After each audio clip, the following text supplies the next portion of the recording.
One of the favorite quotes of, I guess, the whole season and maybe everything was Tommy Harris. He said, "I wake up on Monday mornings wishing it was Friday to go to a ball game."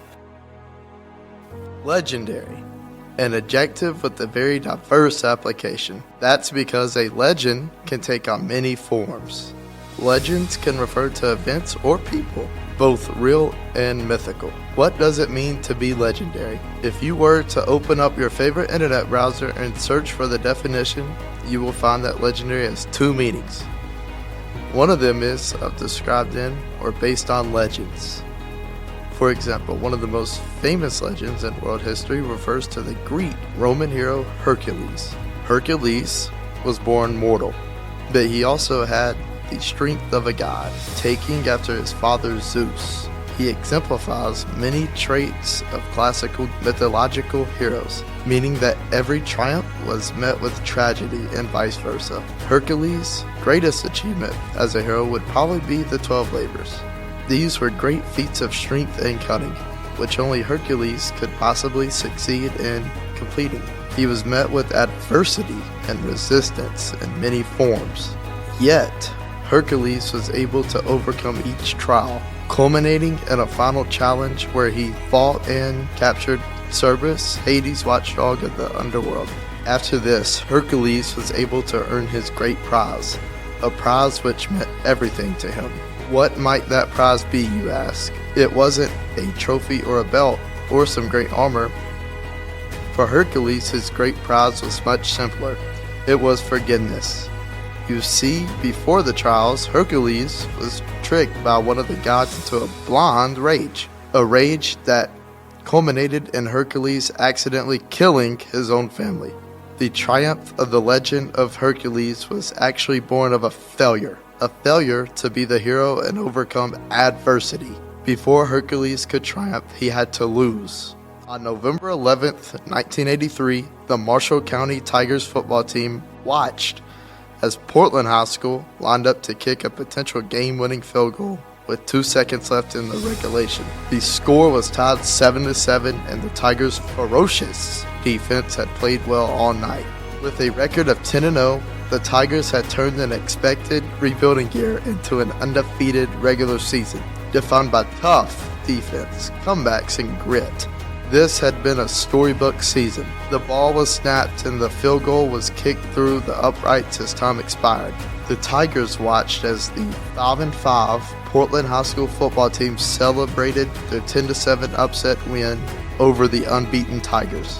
Marshall County, which had overcome losing 13 starters from the previous season, had battled their way to the playoffs and had dreamed of a major matchup with Brentwood Academy in round 2, fell short. Make no mistake, 1983 was a remarkable season with great players in Marshall County football history. But for our legend, this loss set the stage for the 14 labors of the 1984 Marshall County Tigers football team. This is their story. The MCHS History Club presents The Book of Marshall.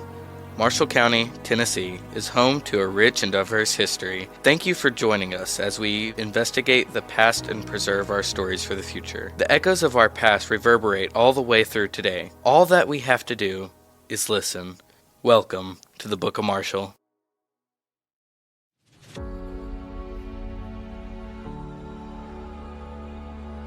In order for the Tigers to bounce back in 1984, they had to put in the work necessary to earn it. So how do you build a championship football team? In researching this idea, the History Club came to the conclusion that every championship team is built differently. Much like how the Greeks share common traits, there are differences in the experiences and their motivations that define those heroes and set them apart. In order to understand the makeup of this 1984 team, the History Club went straight to the source. We were lucky to have 3 members of the 84 Tigers join us for a discussion about this season. My name is Jeff Little. Everybody call me, the nickname is Bug. Football, they call me Hitman. Danny Pickle, still coach here, teach, having a ball, still think about high school all the time. Keith Stacy, I was a senior on the 84 team. I was starting middle linebacker and tight end. We were also joined by Coach Bob Edens and Coach Joe George to give us insight to the coaches' approach to the team. Coach Edens is a TSSAA Hall of Fame coach inducted in 2015. He coached the Marshall County Tigers for 22 years, and throughout his entire coaching career, he amassed a record of 169 wins to 78 losses, 3 regional championships, 10 district titles, and 1 state championship. Of course, we will get to that accomplishment soon. Coach Edens is quick to point out his program was not a one-man show. This is not a Bob Edens thing. Don't get that way. If I hadn't had Joe as defensive coordinator, we never would have had it. We had 2 head coaches in football, me and Joe. And Joe took care of the defense. And in 22 years, we never had a crossword about anything. Now, if that's not companionship, good coach, and all that, that's the way it's got to be if you're going to be a success, anything. And I always wanted somebody smarter than I was. Of course, I didn't know anything about defense. Joe knew all. I just turned it over to him. Coach George coached defense for the Tigers, and he is also a TSSAA Hall of Fame coach, as well as a head coach of the state champion MCHS baseball squads too. When these 5 men reunited to discuss the season with the History Club, it was clear the players still regarded their coaches in high respect. I recall the 84 team with a lot of fondness. The 2 coaches here today, Coach George and Coach Edens, have meant a ton to me in my life, still do. It is there we can examine the intangibles that define the makeup of this team. Our starting point, losing the first-round playoff game in 1983, provided a key characteristic to the 84 squad, motivation. We had a bunch of guys that played good. And wanted to win. They wanted it, they just... Well, I think in 83 they saw they could be good. Yeah. Joe winning the baseball state championship in 83, it was sort of like lighting the fuse. These kids, we want to do that. We want to be a state championship team.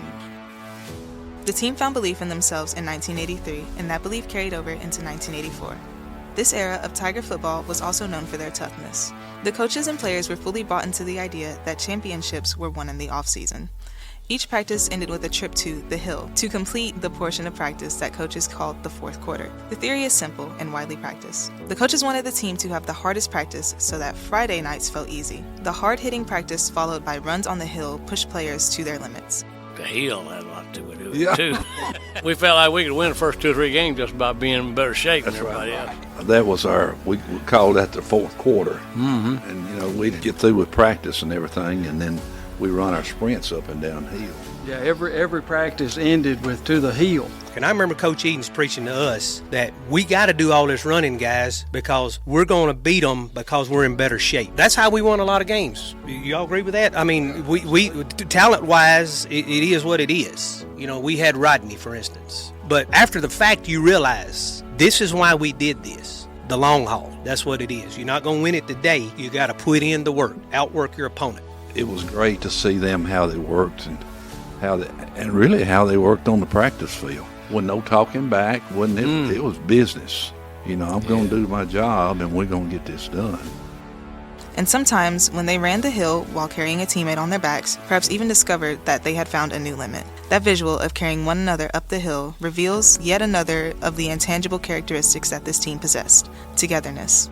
Yeah, most time off season when we come in, I'll probably be the last person to come run the whole block. I think I remember you running it like you would get real close to the finish and turn around and go get somebody. Yeah, push them on. They thought you were last, but you'd already run 3/4 of it and then turned around and went back. Just to help somebody out. We try to push each other back in the day. We pushed everybody. That was our name of the game, just push and hey, help. This team supported each other. That level of support helped to build them into a complete team. Players such as Rodney Davis and Jeff Little were flanked with teammates who had bought into the concept of team, and everyone benefited from this. And you'd put one of those around with a good linebacker or a Jeff Little or whatever, and they made him. Then in return, he would make them because they see they couldn't go to Jeff, so they come somewhere else. But it was just teamwork and everything that you do. And Bug has said 2 or 3 times how much we loved each other and supported each other and we believed in each other. We hung out outside of school a lot, but we were a tight-knit group of players, and all of that, I think, led to a lot of confidence and ultimately a lot of victories. Other players mentioned fondly and frequently alongside their interviewees include quarterback and safety Sean Whaley, fullback P.D. Allen, and the entire offensive and defensive line units. We do not have the time to mention the entire staff and roster by name, but we encourage you to look at the sources located in the show notes, where we have included the roster for the 84 team. Even with all these factors at play, the Tigers got a reminder of how playoff football was different just before the season started. We scrimmaged Brentwood Academy, I'm going to say in August, on our practice field, and didn't fare too well against them. At the time, Brentwood Academy was traditionally that one team that the Tigers couldn't seem to get past. Their contests were often epics, defined by hard-hitting defense where offensive scoring was hard to come by. This preseason scrimmage did not go well for the Tigers. One final element to the success of the 84 Tigers was not something that the team did, but something perhaps they had earned. The community around Lewisburg and Marshall County supported the Tigers, both players and coaches. When we was getting ready to play Brentwood Academy, I believe I'm right on this, and Joe, you correct me if I'm wrong. Our booster club, the quarterback club, had a guy to fly over while we were practicing and threw out flowers on the practice field out there. And this was all about Brentwood Academy. How we're going to destroy this country school from Lewisburg. Right. Of course, you know, they didn't do that. The booster quarterback club wrote that. Right. Tommy Harris. Harris. Yeah. One of the favorite quotes of, I guess, the whole season and maybe everything was Tommy Harris. He said, "I wake up on Monday mornings wishing it was Friday to go to a ball game." Yeah. And Tommy's dead and gone, but that'll always stick in my mind what he said about that. I don't think I ever played in a game, baseball or football. I didn't play basketball, Jeff did, but I would say the same is true for basketball. It wasn't broadcast on local radio. And I don't know that every school, even back then, could say that they had a voice of their team that called every game. And that's still the case here in Marshall County. So I think there's a lot to be said for the ongoing effort by a lot of people in this county to not only get behind and follow sports, but to promote them and then to financially back them as well. And we had people that had a business. When we started up that year, I'd go to them, and somebody else would go to them in a booster club and have T-shirts print out. You know, gave them away to the first 50 people that got the town was behind you. No, we had a crowd following us. And I don't care. Saturday morning, everybody didn't have to ask, did Lewisburg get beat or did they win? I remember looking forward to the Tribune and Gazette coming out, but it was a 2-day-a-week paper. Of course, you like to see your name in the paper and how many tackles you had. In the state championship game, we were wondering how long of a line that we would have behind the old yellow bus, and it was long, but y'all sure had a lot of support from everybody in Marshall County. This parade of cars brings us back once again to the legend of 1984, the AA state championship, and the labor of winning the 14 games that it would take to get there. The regular season kicked off with a bit of a struggle win over Mount Pleasant. The Tigers were victorious by a score of 22-8. Week 2 saw a much more convincing victory, with the Tigers racing out to a 39-6 victory over Giles County. This game may not be notable for any last-second heroics, but that's not to say this game did not feature any memorable moments. Enter Jeff Little. According to Little, the team encountered some pre-game trash talk while going through their walkthrough. Like everybody else, when you go to a ball game, you walk the field and see where the lumps and stuff out, cracks and everything. They come out and say, I'm going to score 100 yards, I'm going to score 1,000 yards on y'all tonight. That just made me get hyper, and it just made me, well, it's time for him to go. Before that game, standing out in front of that little dressing room we had right there, same dressing room the visitors have right now down at Giles County. I can remember this dude right here just couldn't be still. This dude right here was as gentle as anybody in the hallways of the school. But when he put that helmet on and buckled up, it was on. I'm just glad he didn't hit me. The Tigers scored quickly to start the game after a Sean Whaley 50-yard touchdown run on the opening possession. Then on the next kickoff, Jeff Little left his mark on the game.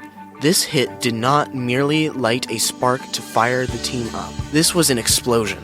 When I looked out on the field and Jeff hit that kid, that's the hardest lick that I believe I've seen in football. But the boy's helmet came off, and I thought it was his head. But when he knocked his helmet off, two of our guys recovered the helmet. They thought it was a ball. The Tigers moved on to a win over Lewis County, 32-14. And tight end Frank Sullivan had a big game, catching 4 passes and a touchdown from Whaley. The Tigers shut out Goodlettsville in Week 4. Hickman County would fall to the Tigers as they climbed to 6-0. The Tigers celebrated their homecoming week with a victory over Lawrence County. Dominant showings against Page and Stewart County followed. The Tigers even had a bit of a rebound against Page. With a 43-0 first half lead, the Tigers had their most dominant half of the season. The Tigers closed out the regular season with a win over BGA, clinching the division title. It was not without struggle, the offense only gaining 58 yards in the first half. After yet another Jeff Little hit to open the third quarter, the Tigers clicked and put the game away in the second half. 2 weeks into November, the Tigers achieved the first of their goals and were primed to finally take on the loss that haunted them for the past year, and to do something no other MCHS football team had done before them: win in the playoffs. Stay with us through the sponsor break for the playoff run and legendary finish to the 1984 season. Today's episode of the Book of Marshall is sponsored by MCHS alumni Mrs. Anna Childress and Dairy Queen of Lewisburg, located at 850 North Ellington Parkway in Lewisburg, Tennessee. At Dairy Queen, we flip for blizzards.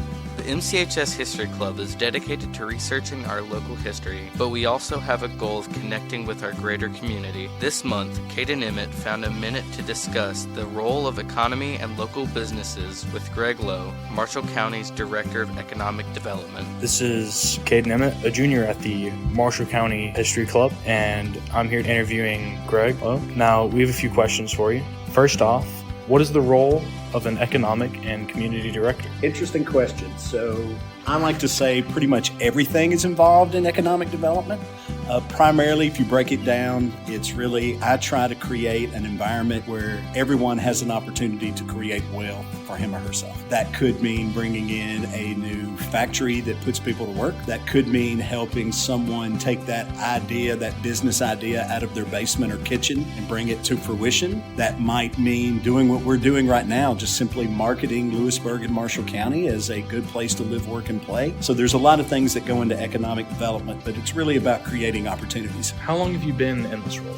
So I've been with the city now over 15 years, but originally I did codes enforcement briefly, but I've been doing economic development now for over 13 years. What is the most important aspect of your role in the community? Boy, that's a really good question, and that would probably depend on the day and who you ask. I think the most important thing is being the connector. So I like to tell this joke to people. I don't know anything. I just know people who know stuff. And so what I do is I connect you to those people. I connect, let's say you have a business idea and you're going, I don't even know where to begin, but I think I have a really good business idea. I'm going to connect you to the Tennessee Small Business Development Center, or I'm going to connect you to someone who's already doing a small business and they can tell you what it's like to try to start a small business. Maybe you need money, so I will connect you to grant opportunities, either with the state or with USDA, or there's a lot of resources that provide money.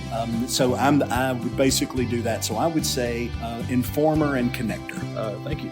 We would also like to thank Mr. Lowe for his support of the MCHS History Club and helping to spread awareness of our podcast. Caden Mills caught up with MCHS alumni Gracie Steely to reflect on her time at MCHS as she nears the end of her first year at UT Knoxville. Hey guys, my name is Caden Mills, and I'm a senior at Marshall County High School, and I'm in the History Club. I'm here with... Hi guys, my name is Gracie Steely. When did you attend MCHS? So I graduated last year. I'm a class of 2022 graduate. What's your favorite memory of your time at MCHS? Senior year as a whole was pretty good, but something specific I'll never forget was homecoming my senior year. It was sort of a seniors bounce back year after COVID, and my sister was a freshman in high school with me, so that time was pretty special. But one memory me and her had together was me and my two best friends and her rode in the homecoming parade together. And I remember at the end of the day, they announced first place of the homecoming parade, and it was us. And I'll never forget getting up and hugging her and screaming and yelling. That's something I'll take with me forever. Thank you. Good luck to Gracie, and thank you for making time for us. Last, the MCHS History Club would like to thank our greatest supporters, and that's you.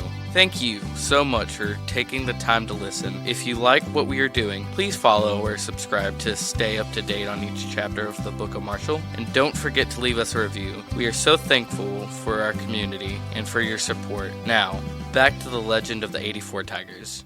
The playoffs. The pressure only continued to mount. As sweet as an undefeated regular season was, this group of players and coaches knew firsthand how easy it was to slip up in the playoffs. Every mistake was magnified, and every decision carried the stakes that if you get it wrong, your season was done. The first team the Tigers would play would be White House. A defensive struggle, the Tigers would earn a hard-fought victory by a score of 14-7. When we went to White House, y'all's senior year, I kept thinking all week long, we've been up there and got beat first round. We got up there and got beat first round. So I sat in my den just trying to imagine what White House would do on first down plays. And then I imagined what they'd do on second down plays. And so I just worked myself up to a tizzy. I'd go to bed, couldn't go to sleep and all that. I'd get up and get a pen and start doing all that stuff. So finally I just said, rolled all that paper stuff up and I rolled it back. I said, we're going to do exactly what we've been doing. Then we get there, and it's cold. And the grass, that brand new field, no patches of grass. My feet like to froze off. I had a little thin pair of socks and my cowboy boots on. It was cold. As far as that White House game goes, I do remember it being so cold. Closest game we played in the 14-7. 14-7. Yeah, Coach, he said, Coach, y'all going to go a long ways. And I said, what tells you that? And he said, your defense. Your defense hits good, gets the ball good and all that. So that was good to hear. Our main thing, when we tackle, we don't want one person. We want 2 or 3 people round the ball. If one man can't get him down, one of our players would right there with him. And I think another thing that comes to my mind is how good we were on defense. But I want to say that over my 3-year career as a varsity player, I don't think we gave up over 6 points a game. I think the whole season, under 60 points. So you had to, you were going to have to score at least twice on us to beat us, and you weren't going to do that because we weren't going to let you.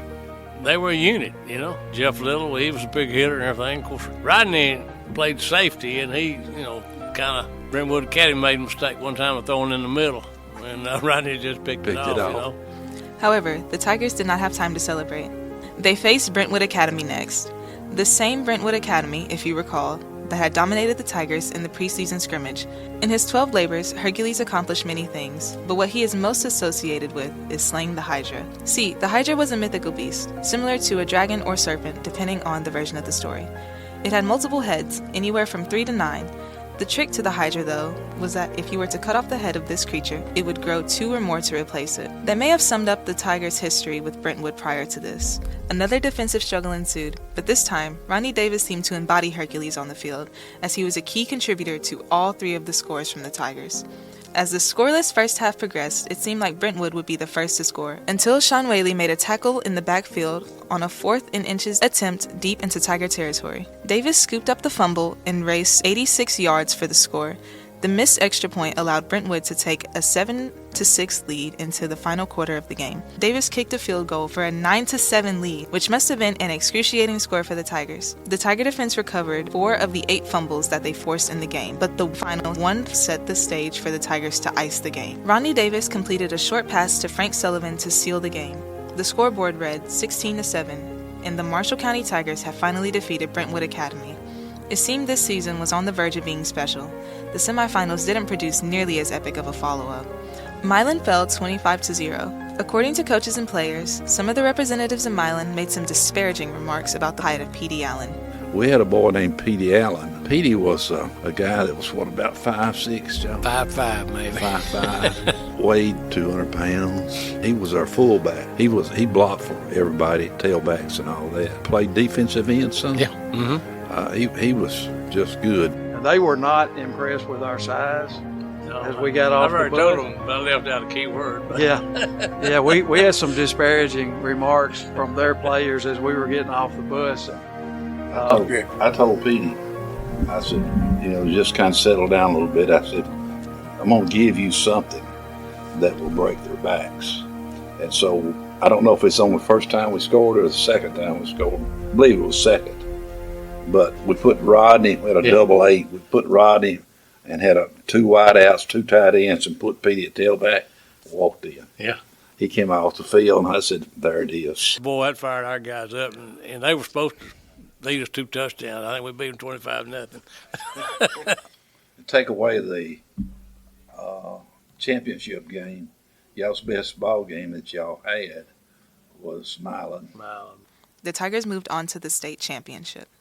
The Clinic Bowl, played on December 8th, 1984 at Dudley Stadium, featured the undefeated matchup between the Marshall County Tigers and Marion County. The Tigers had accomplished so much to this point in the season, and one more game stood between them and the title of champions.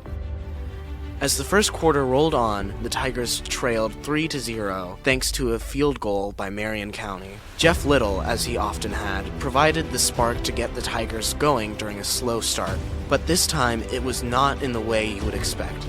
Tigers have it 2nd down and 4 to go from the 41-yard line of the Warriors. Sullivan to the right side, the near side of the field. Left side, it's Little. Back to throw, Whaley. Throwing over the middle. It's going to be caught by Little at the 25. Breaks the tackle. He's at the 10. He's at the 5. He's going to score. Touchdown, Tigers. Marion County would drive to yet another field goal to close out the first quarter with a 6-6 tie. The Tigers struggled to move the ball consistently throughout the whole game, while Marion County was able to mount several drives into Tiger territory. Yet every time the Tigers found themselves with their backs against the wall, they made the play on defense. It'll bring up 2nd down and 7 for the Warriors. Fowler, the quarterback, in motion comes number 16, Thomas. Back to throw. Pass picked off by Whaley at the 25. Whaley at the 30, up to the 40. And he can't escape the tackle. Should be a late hit. Ball's at the 7-yard line. It's 3rd down and goal to goal from the 7. The Warriors with the football. Receiver coming left is Womack. To the right side is Steve Webb. Back or split. In motion, Webb back to the wide side of the field. Fowler, option play, going to pitch it back. Mr. Stewart stops the football. The ball is loose. The Tigers have recovered. Take away with it. It's deep. Stay safe. But give the defense credit. They stopped the play, too. Late in the second half, Whaley found Little again on a miraculous catch off a tipped ball. Wide right is Kevin Osborne. To the left side comes Jeff Little. Sullivan is tight end to the right side. Back to throw. Whaley throwing over the middle. It's going to be caught. Little gets there on the tip. Little inside the 10. Now at the 6-yard line. The ball was kept by a defensive back. He almost had the interception. The ball tipped in the air. Little stayed on his feet, caught the ball, and got the ball down inside the 10, knocking him down at about the 8-yard line. Roger, what a play. What a play. Setting the Tigers up at the goal line. On 4th and goal, Coach Edens and his staff made the first of 2 spectacular play calls of the night. It is 4th down and 8. Davis, the wide receiver left side. Allen, the only lone setback for the Tigers. Whaley drops back to throw. Has pressure. Middle screen to Allen. He's got it at the 2. Touchdown, Tigers. What a call. What a call by the Tigers. A middle screen. It likely would have been the play of the game, if not for what happened later. After a scoreless third quarter, the Tigers never could put the game away. Then, the Tigers made the play of the season. It was 3rd and 25 from their own 25-yard line. But we had another 3rd and 25. And Coach Eads, I'll never forget this, puts his right arm around me, and he says, pro right 90, flea flicker left. And this was not a play you wanted to put on film a lot.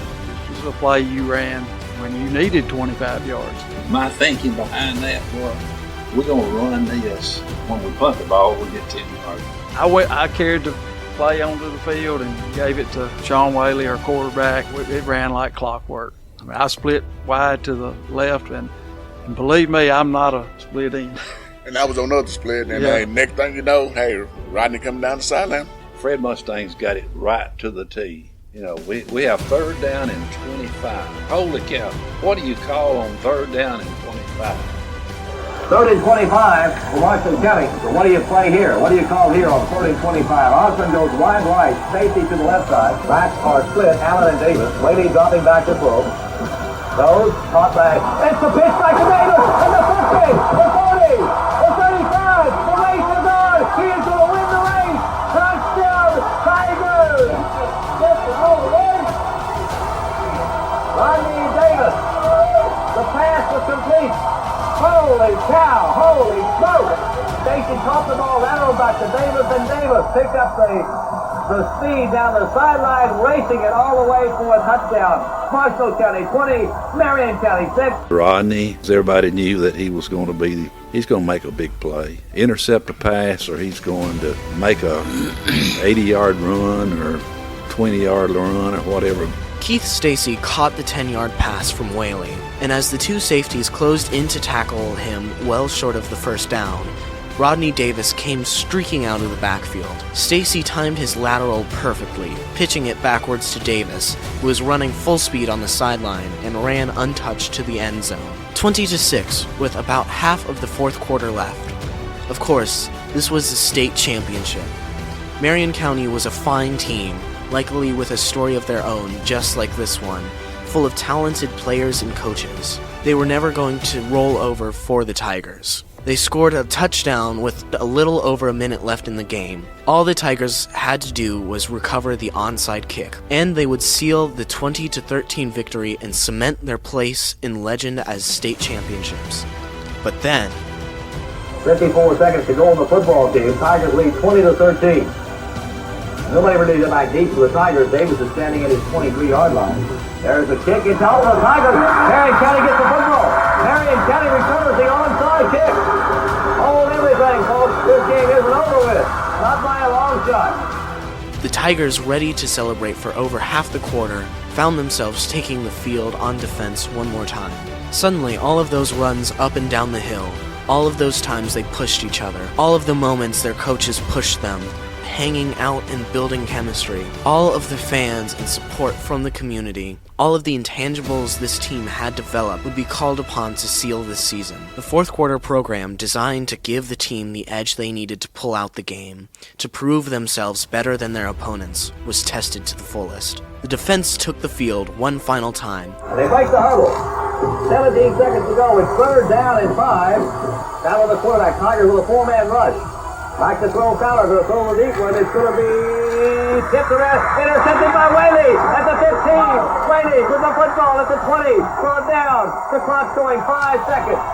The clock hit 0, and the Tigers hit the field. For his play, Sean Whaley was named MVP of the Clinic Bowl. Ladies and gentlemen, Marshall County is the new 1984 state champions in Class AA. Holy cow, what a ball game. Holy cow, what a season. Hercules' prize for his great labors was indeed bittersweet. But for the Tigers, this victory was only a triumph. They had accomplished so many firsts for the program, and regarding the state championship, they have been the only team to reach this goal. If you look up the word legendary in your favorite search engine, you will find 2 definitions. The second one is remarkable enough to be famous, very well known. We admit, it could always be debated whether or not the 1984 Tigers are truly deserving of legendary status. However, there is one thing that can never be denied to them, one accomplishment that will stand the test of time. Not this game than anybody, and Brent will carry the trophy off, holding it over his head, and the Tigers are the new 1984 state champions in Class AA. Oh, it sounds so sweet to say that, so sweet. This was their story.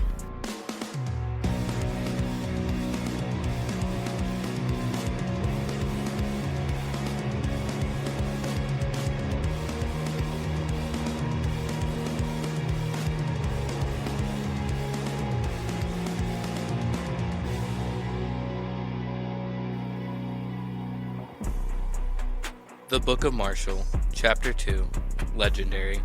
This episode of the Book of Marshall was researched and written by Teneal Alexander, Henry Pearson, Caden Mills, Caden Emmitt, Lyle Nelson, and Travis Hillis. Hosted by Caden Mills, Teneal Alexander, Henry Pearson. Introduction and sponsorships hosted by Lyle Nelson. Greg Lowe interviewed by Caden Emmitt. Gracie Steele interviewed by Caden Mills. Jeff Little, Danny Pickle, Keith Stacy, Coach Bob Edens and Coach Joe George Roundtable, conducted by Caden Mills. The Roundtable will be released in its entirety as a bonus episode this June. Stay tuned. Executive produced by Travis Hillis. Theme song for the Book of Marshall, Clouds, by Jay Hill. His music is available on all streaming platforms. Additional music used royalty-free can be found in the show's notes with links. Any errors made in the research of this episode are purely made in good faith. Sources are provided in the episode script. We would like to thank Linda Potts and the Marshall County Historical Society for their support. Finally, we would like to thank you for listening. We would invite you to subscribe on iTunes, follow us on Spotify, or wherever you listen to your podcasts. And don't forget to leave us a 5-star review. We hope to see you next time as we turn the pages of the Book of Marshall.